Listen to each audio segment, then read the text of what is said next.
begins, sizing up Murphy, drives, floats, hangs, and scores on the turnaround.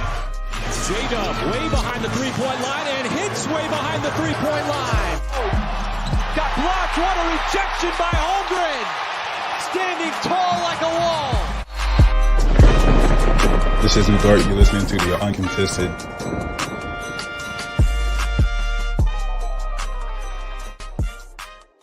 What is up? We are live and welcome to the Uncontested post-game podcast.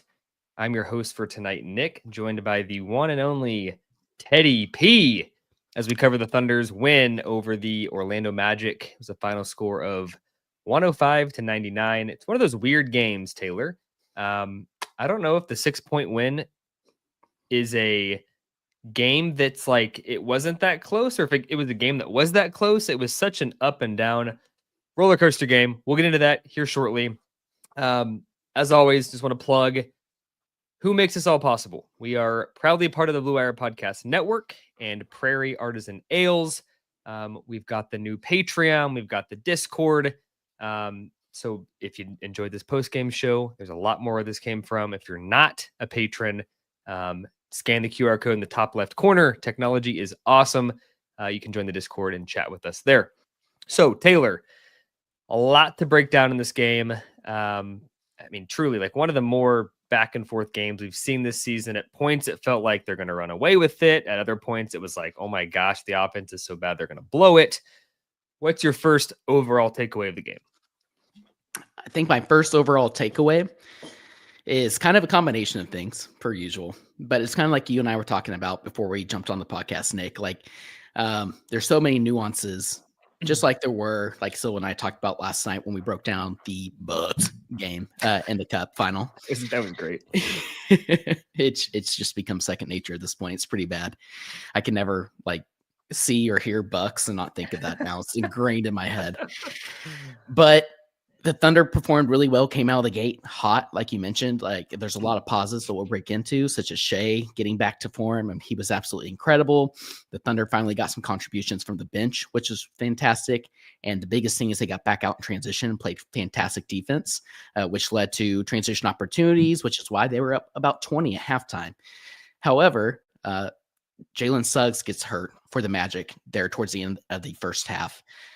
Tries to give it a go in the third quarter, which is great to see, but he's taken out. And at that point, the Magic go on a huge run there in the third quarter. They get it back down to single digits, and that was incredibly disappointing. At one point, it was a 17-0 run for the Magic in the third. So that's frustrating as a Thunder fan. You would really like to see them kind of put their, for lack of a better term, kind of put their foot on the throats of opposing teams, and they weren't able to do so.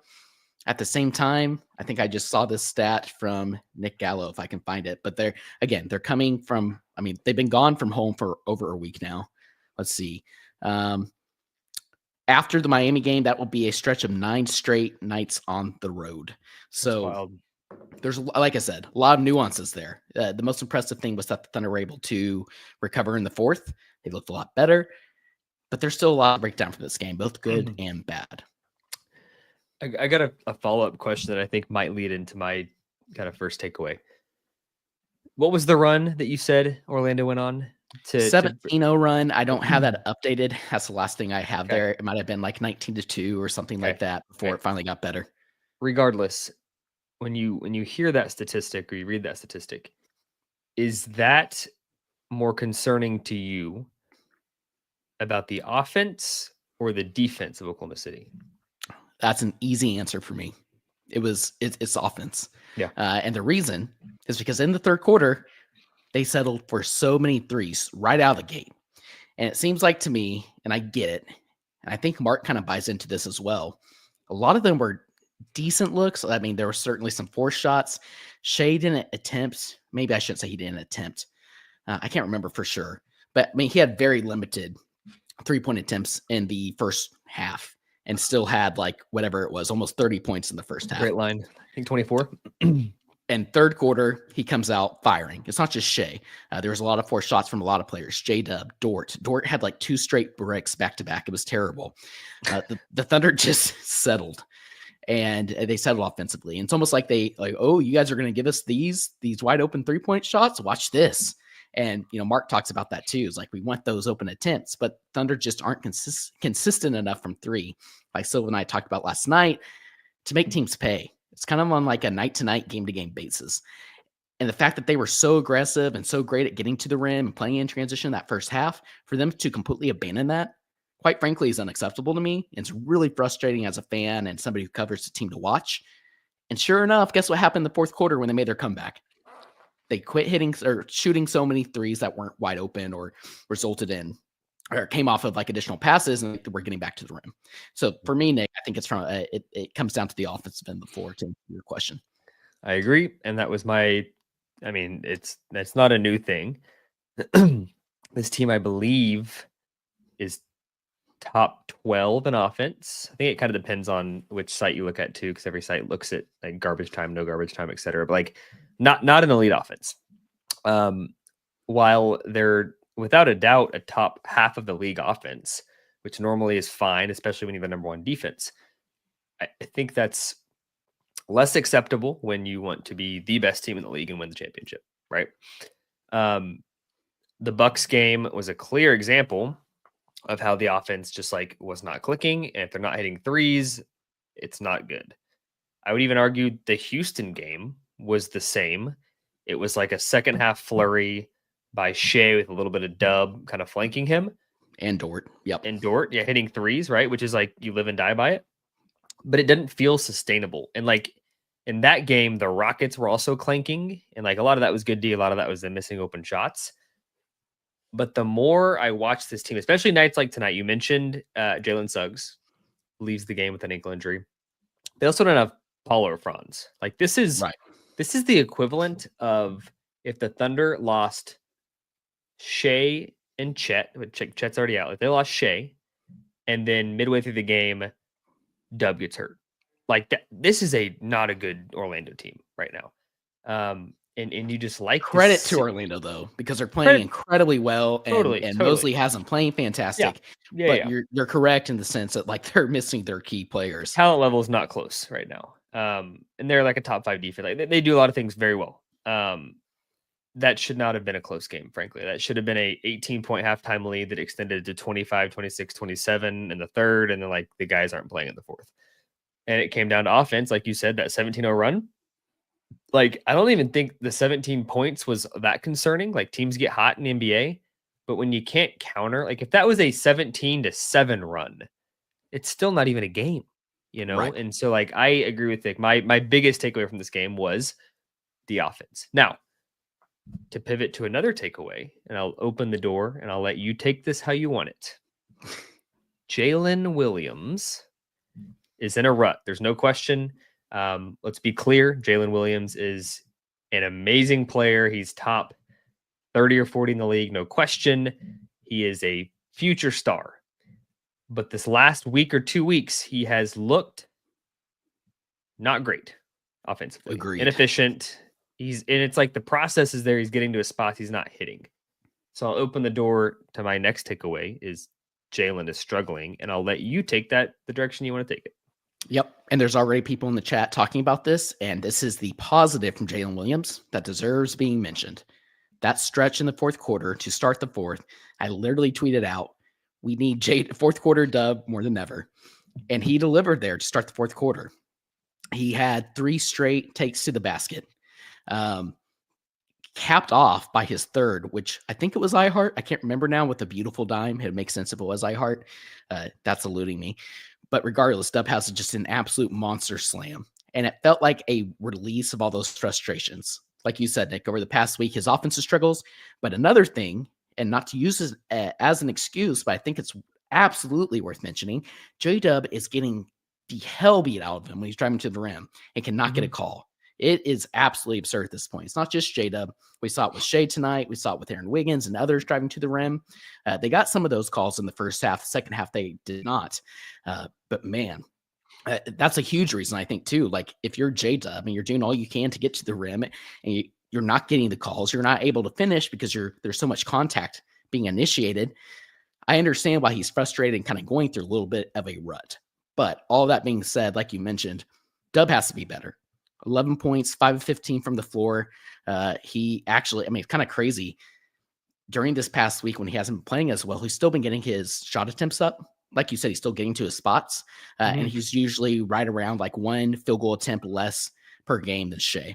Tonight, he only had 15 field goal attempts. Like I said, 5 of 15, 1 of 5 from 3. One thing that was great is he had, no steals or blocks. I thought he had more than that. I take that back. 3 fouls, 3 turnovers. He's going through it, Nick. He is. I'm curious your thoughts as well. It's just kind of me ranting on J-Dub, but he hasn't been great. No, he hasn't been great. Am I concerned? No. Like long term, I think he's fine. I think there's some level of, I won't call it concern, but question. This is not about tonight because tonight was not like a big game. But if you look at the playoffs last season, you look at him against some of the premier teams in the regular season this year, you look at him in the NBA Cup, something about like maybe the game is officiated differently. Maybe he's a little bit overthinking things. But in big games over the past 12 months, Jaylen Williams has not been as good. That said, and again, this is not about tonight because the Orlando Magic on December 19th without their 2 best players is not a big game. So this is a little bit different. But I think you bring up a good point in the whistle and the physicality and the way that he's being defended. I think it's a good thing long term. Like ultimately, if Jaylen Williams wants to go from a very, very good third option on a championship team to a bona fide co-star who is a top 20 to 25 player in the league, who is an all-star caliber guy who starts to flirt with all defense, with all NBA, he's going to get bumped and hacked and fouled and schemed against. So like this is part of the process, frankly. Like he is gaining the respect of opposing teams, especially with Chet out. And like, I would not be surprised if Jamal Mosley pregame said, look, there's no way to shut Shai down. Our better bet is to shut Jaylen Williams down. Let everybody else beat you. And the reality is that may be a big reason he's struggling, but I think he'll be better for it long term. And if he can, and not every player can do this. Like this season and next season, he's still very young, but like these next 2 seasons will define whether J-Dub is a really good third or if he's a bona fide co-star. But these are the things you kind of go through as you go through that phase of like defining who you are in a championship team. I think that is so spot on. And I love how you phrased all of that. And one thing, Nick, that Silva and I talked about, and honestly, you and I and all of us in the uncontested in our group text and even like within our Discord have talked about is, when Shai's sitting on the bench, we need more of J-Dub from a creation standpoint. He's really been struggling with that this season. And so do the Thunder need to go and make a trade for another player? And I think there is a lot to be said. Like when Shai and all these guys are playing at such a high level, plus you're getting Chet back. Yes, you want to give them the best chance. You have this plethora of draft picks. It makes a lot of sense that you'd want to improve the team and give everything you have to make championship pushes year after year while the window's still open. But on the flip side of that, you're getting Chet back. That's going to help things tremendously. And one thing we talked about is like, not only will Chet and iHeart play together, but they'll also be staggered. And that opens up so much more in the second unit for J-Dub when he is that main primary initiator. But the flip side of that, and that like has to be acknowledged, is Dub has to be better. And I think this is incredible reps for him. He's going to learn and be better for it. I'm not concerned long term. And we saw flashes of that, flashes of why we shouldn't be concerned long term to start that fourth quarter. Yeah. Something I was thinking about as we're having this conversation, I think Chuck kind of summarizes it here. Chuck Triple T. It's like I would love to know the background as to why Chuck is known as Triple T. I love Chuck, it. let us know why you had the Triple T nickname. It's a fortunate first place problem thing. Like we're talking about. If you tuned into this and didn't watch the game tonight, you might think it was a loss because we're being a little critical. But I think that's part of being a phenomenal team with championship aspirations. Is like just because you win doesn't mean it was the way you should have won, and there wasn't things that can be fixed. So I think Chuck brings up a good point. I'll have to say. I gave that takeaway, the J-Dub, the offense. What else was on your list of things that you noticed bigger picture about this game. So we'll talk about an individual player I think was very obviously the Prairie Hills King of the Prairie player of the game. Don't give it away yet. I won't. I want to talk a little more big picture though before we get into more individual players. The big thing for me is something I've talked about over the past week. The Thunder's bench has really, really struggled. I think I said like last night the Thunder only had, what was it, like 7 points off the bench in the Bucks game. Even the Houston win, like you said, like a huge win. The big guy, the Stars played great, but the Thunder bench still struggled there. Even against the Mavericks, I didn't think they were necessarily fantastic. But tonight, I was about to add those up and then remembered that I think I had this stat somewhere. Bench points? Bench points. Do you have bench points? Quick math, 17, 7, 24, 35, 40.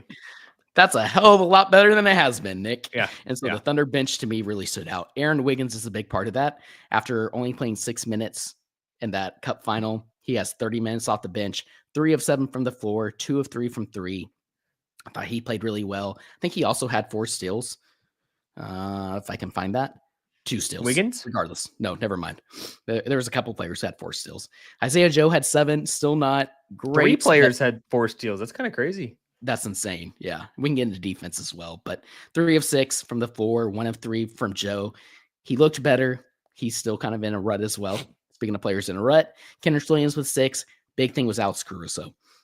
Still not great. 3 of 7 from the floor, and all those came from the 3-point line. He did not have a single attempted 2-point shot, but 11 points, 3 rebounds. He had 3 steals.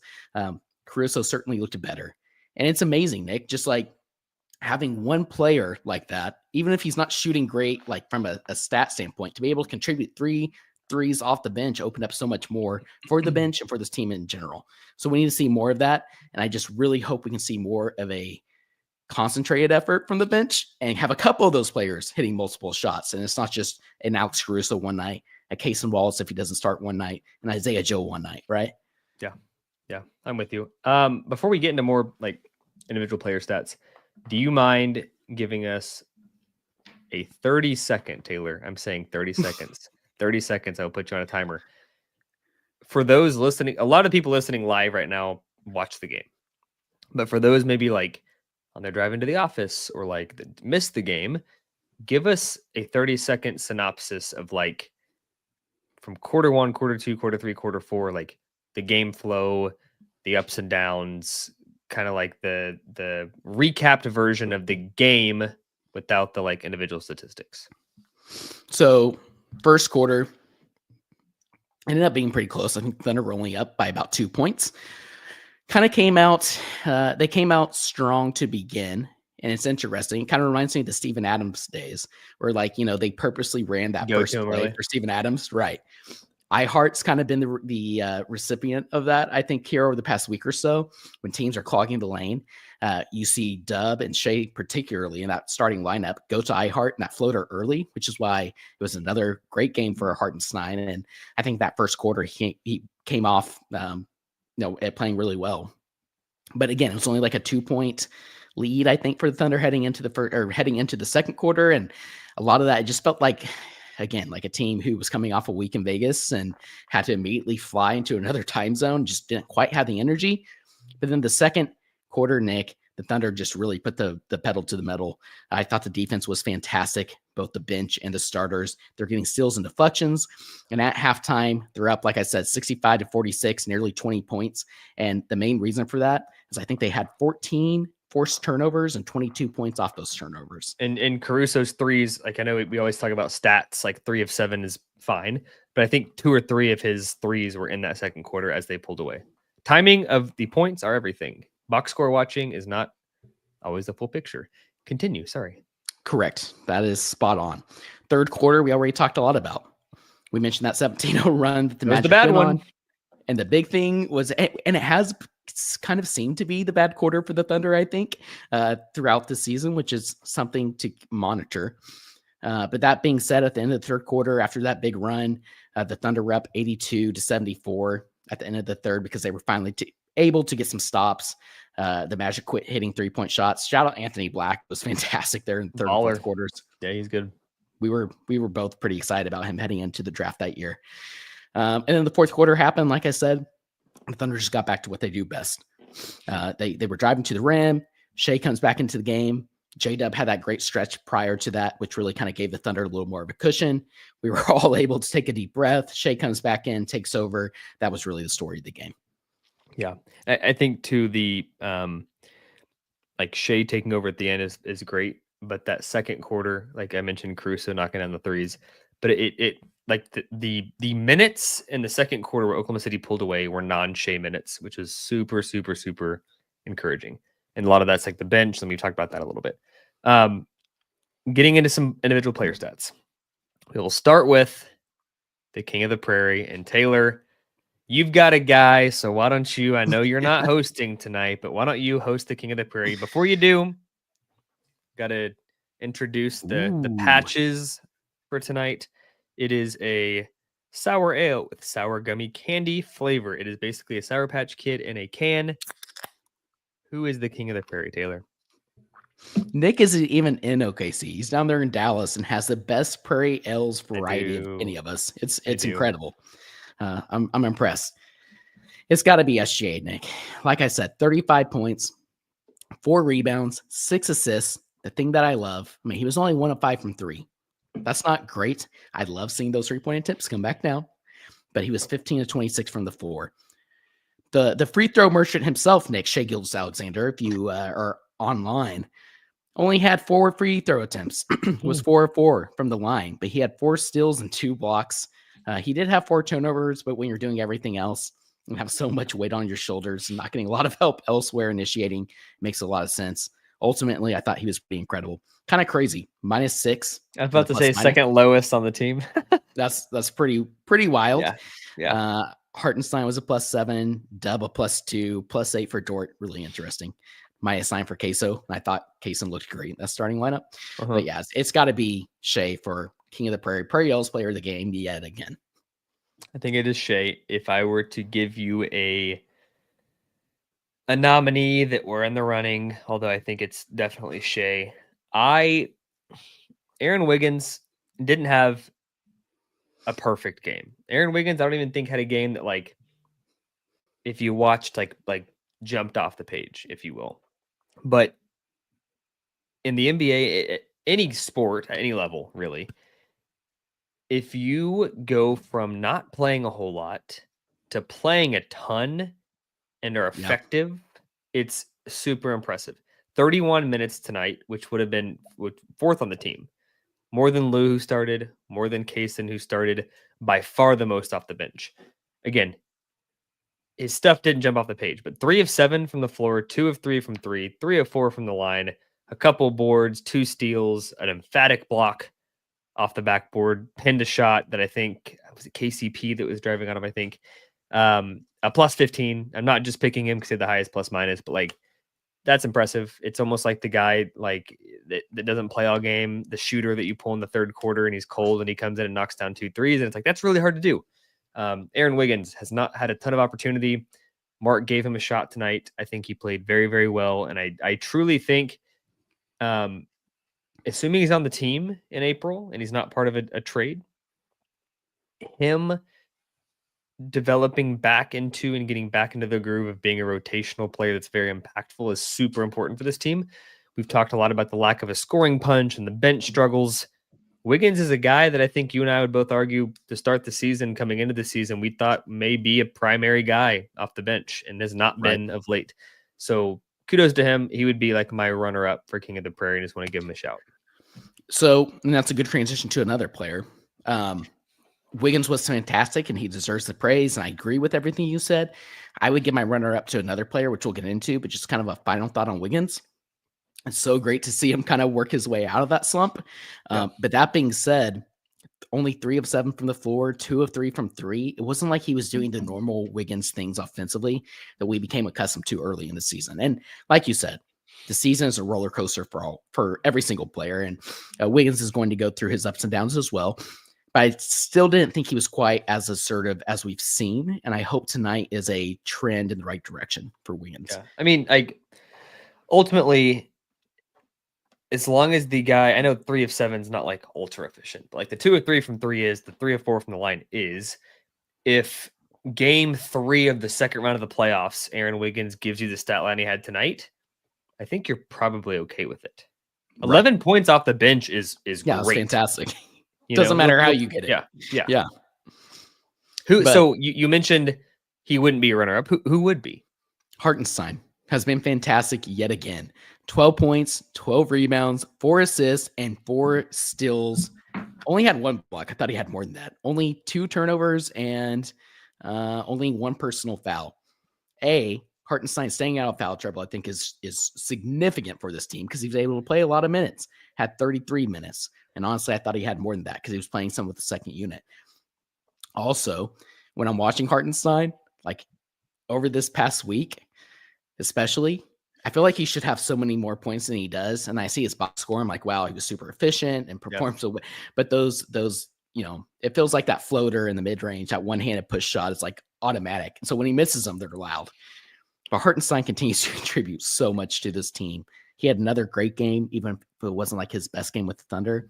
He just stuffs the box score.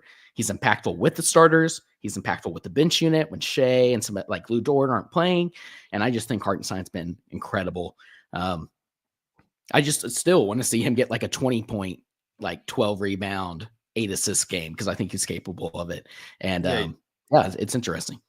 He's obviously very, very capable. He's an incredible player. I think like what sticks out to me most is the passing. And tonight was only 3 assists. I say only 3 assists for a guy that's 7'1" and a gigantic body that sets awesome screens and boards the ball so well. He's without a doubt the 3rd at worst best playmaker and passer on the team. Like he's averaging more than 4 assists a game. Like tonight, Dub and Shai both had more than double his assist output, but on the season, like he's over 4 assists a game. Dub's at 5, Shai's at 6. So like we're talking about 2 of the more dynamic playmaking guards in the league that are in Oklahoma City are only averaging 1 or 2 assists more than the 7'1" guy that is still learning his teammates and has only played like 11 games at this point. So the passing's unreal. I think you make a great nomination for runner-up, and I would not push back on that. Hartenstein is amazing, and I think they've only lost 1 game with him in the starting lineup or with him in the lineup at all, which is correct. I think they're 10-1, maybe. Gosh, seems like he's been back for more than that. But regardless, like you said, only 1 loss. 20-2 when him or Chet plays. And unlike the NBA, we are including the cup loss against the Bucks, right? No, that would be a 3rd loss. Oh, never mind. That'd be a 3rd loss. But still 20-3. I mean, come on. Still good. Yeah. I mean, like they're 21-5 now. Like that's the other thing.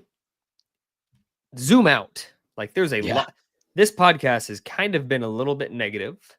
They are 21-5, which is a 80.7% win percentage.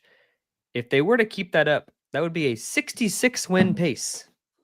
Fellas, that ain't bad. That is pretty damn good. Sometimes it's not as pretty as you want it to be.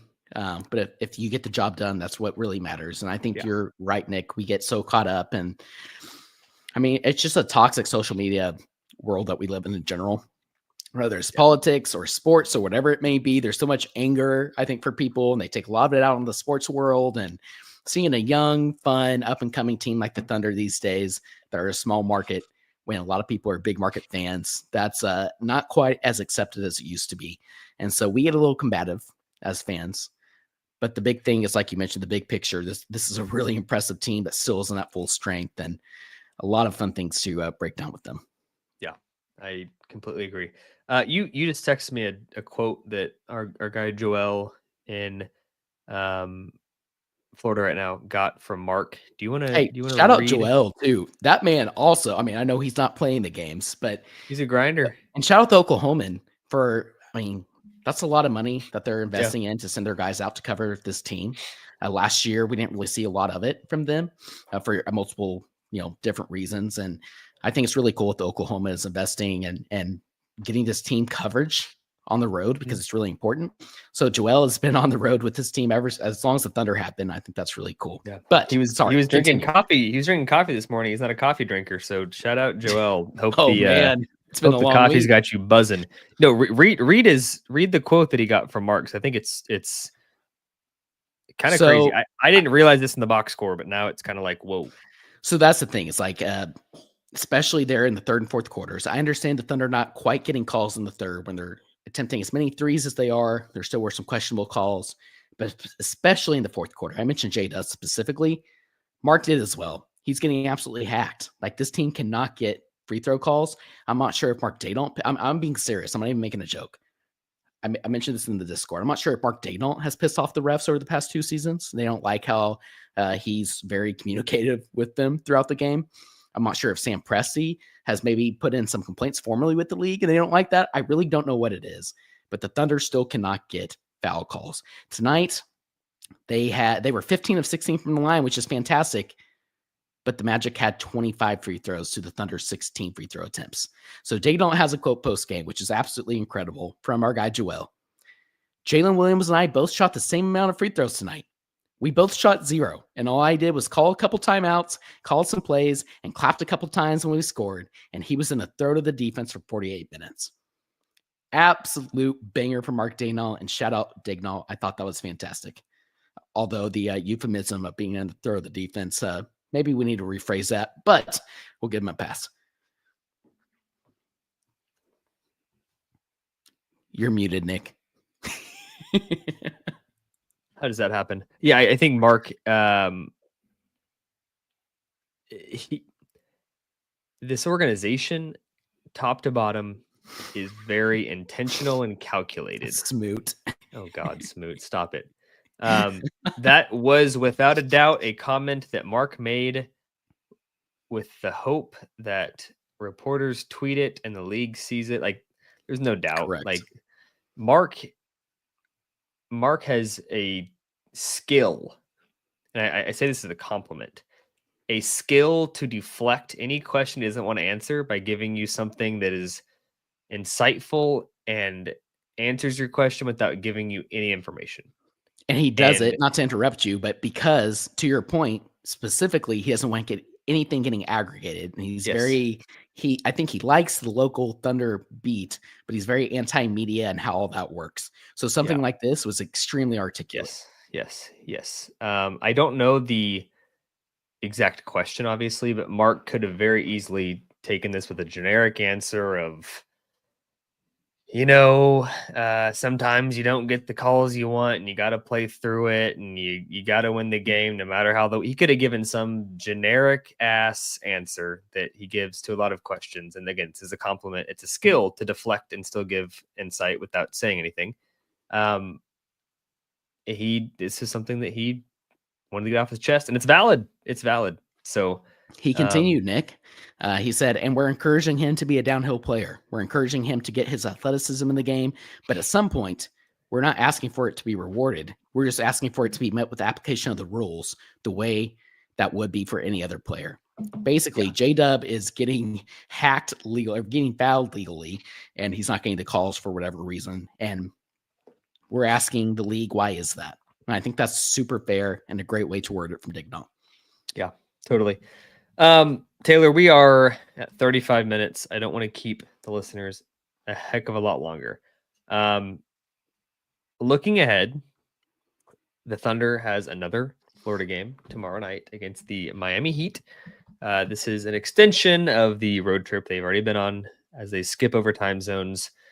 It's like weird that we're podcasting at 9:20, which is like early for us, but you got to consider like the fact that the Thunder being in Vegas for so long, like the start of this game to them felt like 3 p.m. And right now it feels like it's 6 p.m. and their games are, it's a mind screwy thing. Regardless, they play tomorrow at 7, which is great. 'Cause it's a little bit later. They're kind of getting acquainted back towards Central Time, and then they'll be back home Monday against the Wizards, and they got the Pacers on Thursday. They get more rest. They get a little bit easier of a schedule. Hornets after that. An easier schedule and more rest, but Nick, they come back Monday, the 23rd, before Christmas against the Wizards. And thankfully, they get to be with their families over Christmas Eve and Christmas. Yeah. I think that's really, really important, It is. just on a personal level and for mental health and all of those things. But then they're back on the road for the Pacers the day after Christmas. Yeah. And play the Hornets on another 2-game Eastern Conference road stretch before getting the Grizzlies in a huge game that will be nationally televised Sunday, December 29th. Things I don't want to talk too much about this on this pod because it's a post-game show and like we can talk about this Sunday probably. They have a stretch coming up that is Grizzlies, Timberwolves, Clippers, Knicks, Celtics, Cavs, Knicks. That is 7 games. That is not a single gimme in there. That'll be interesting. That'll be especially given the Thunder the last couple of years have played their best ball around the turn of the calendar year. They start to get hot in late December, early January. Might be really hard this year. But if they're the best team in the West, like we think they are, despite some of the criticisms, going 4-3 in that 7-game stretch is still probably really good. Yep, absolutely. So, it's going to be a big test for this team, and obviously a lot to talk about here on the Uncontested. I'm excited. Yes. Any final thoughts before we get out of here? I don't think so, other than it's just like we said, a lot of nuances with this game. But the biggest thing is that the Thunder were able to pull it off like they did. Tomorrow night, there's no telling what to expect. I wouldn't be surprised to see another similar game where the Thunder come out against a very strange Heat team with the Jimmy Butler trade rumors and, a little bit of a lack of depth. And, maybe they play really well in the first half and then the Heat just go on a huge run. I could see something like that. But man, if they come out with 2 straight wins on this road trip on a back-to-back before heading home, I think that's significant. Yeah. Get a little time to rest and then, a lot moving forward. Also, Nick, we have some fun bonus pods planned. We do. Group bonus pods for our Discord, Patreon subscribers. Also, you and I, obviously you are very plugged into the draft world. And these past 2 years, more than ever, I have been as well. And especially this season, I think you and I have a lot of fun things to break down there. So if you guys are interested in the draft and want some bonus draft coverage that is digestible and not over your heads, but also I think, it's a little more in-depth and educational, Nick and I will have you guys covered. So be sure to subscribe to the Patreon for that as well. Yes, sir. Great plug. All right, y'all. I don't think we're doing a post game tomorrow because we've already gone either live or had a watch party like for the last 5 days. That said, enjoy your Friday night. The big game against Miami. We'll be back with you Sunday after the.